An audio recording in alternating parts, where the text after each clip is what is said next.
Students సంతకాలు చేసి ఇచ్చారు నాకు. మీ ఈ ర్యాంకులకు కారణం ఎవరని నిద్రలో ఎప్పటికినా త్రిపాఠి అనే చెప్తారా?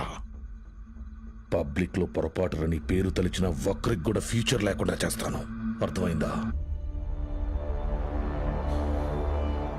ఆ రోజు దట్ అసెంబ్లీ డే నీ ముఖం కూడా నేను సరిగ్గా గమనించేది. ఎక్కడో దూరంగా ఉన్నావు కదా, ఇంత చిన్నగా ఉన్నావు. వచ్చి నన్నే ఊడిద్దాం అనుకున్నావా? త్రిపాఠి సార్, చాలా రోజుల క్రితం మీరు నాతో అన్నారు, 0 fees 0 education, more fees more education అని. ఆ బోర్డులో ఉన్న స్టూడెంట్స్ ఎవ్వరికి వేలకి వేలు ఫీజు కట్టడం వల్ల ఈ ర్యాంకులు రాలేదు. మీరు వాళ్ళకి లక్షల లక్షల డబ్బులు ఆశ చూపించి వాళ్ళ ర్యాంకుల్ని, వాళ్ళ గెలుపుని కొన్నారు. ఇది కూడా ఒక గెలుపేనా?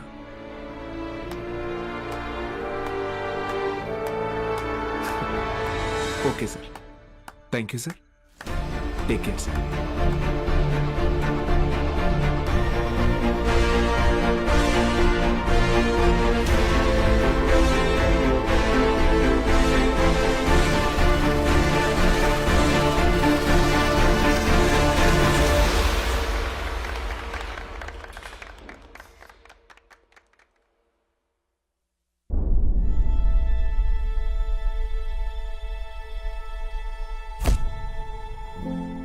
ఏ మనిషి అయితే మిమ్మల్ని నమ్మలేదో ఈరోజు ఆ మనిషే మీ ఇంటి ముందుకొచ్చి మిమ్మల్ని తన ఇన్స్టిట్యూట్కి బ్రాండ్ అంబాసిడర్ అవ్వమని బతిమాలుతున్నాడు.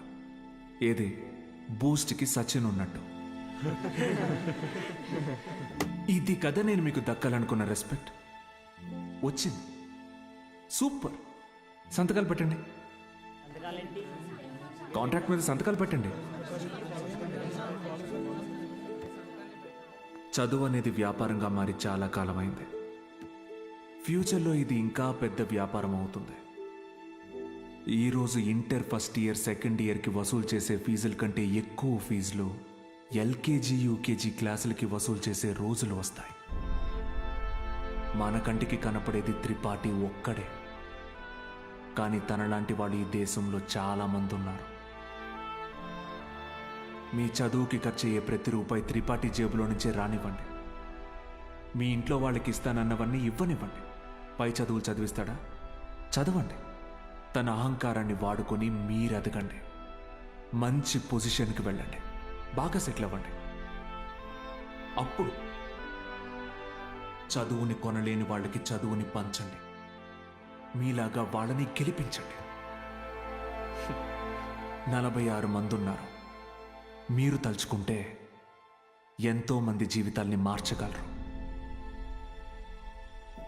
వచ్చి ఆ కాంట్రాక్ట్స్ మీద సంతకాలు పెట్టండి.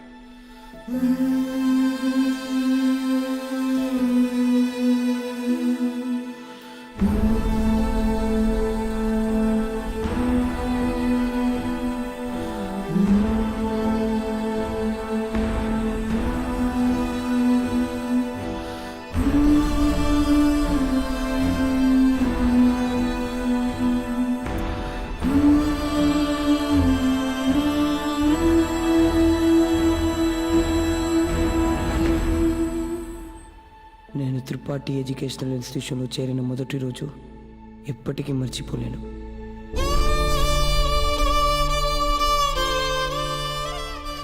లెక్చరర్స్ అంతా నాకు ఎంతో అండగా నిలబడి నన్ను ప్రోత్సహించారు.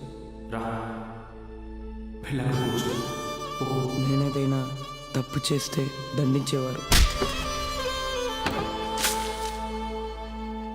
వాళ్ళే నన్ను సరైన దారిలో నడిపించారు.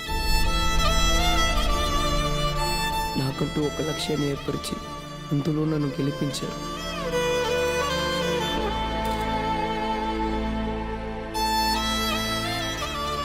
నాకు అమ్మ నాన్న లేరు. త్రిపాఠి ఎడ్యుకేషనల్ ఇన్స్టిట్యూషనే నా ఫ్యామిలీ. అక్కడికి అందరూ అమ్మ నాన్నలతో వస్తారు. నాకెవరూ లేరుగా. ఆయన వస్తారేమో అడుగుతారా?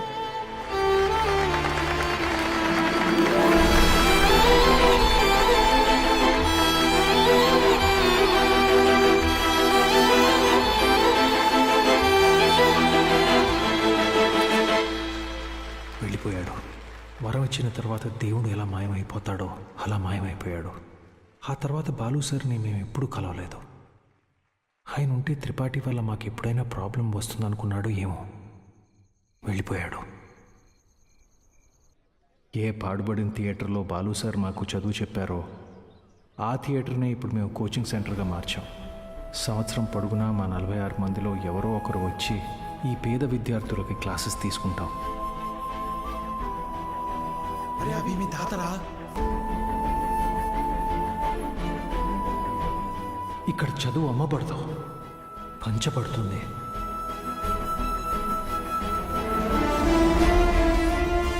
ఇదే మా బాలు సార్కి మేము ఇచ్చే గురుదక్షిణ.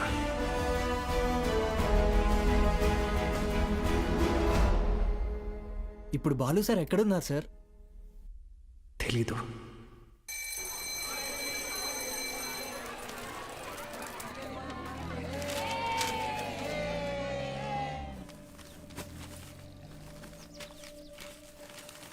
அண்ணா ஒரு பண்ணு கொடுங்கண்ணா.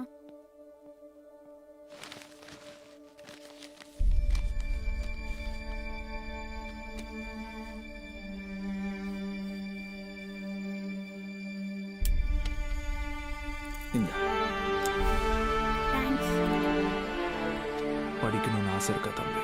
ஆமாம் சார். సరిగా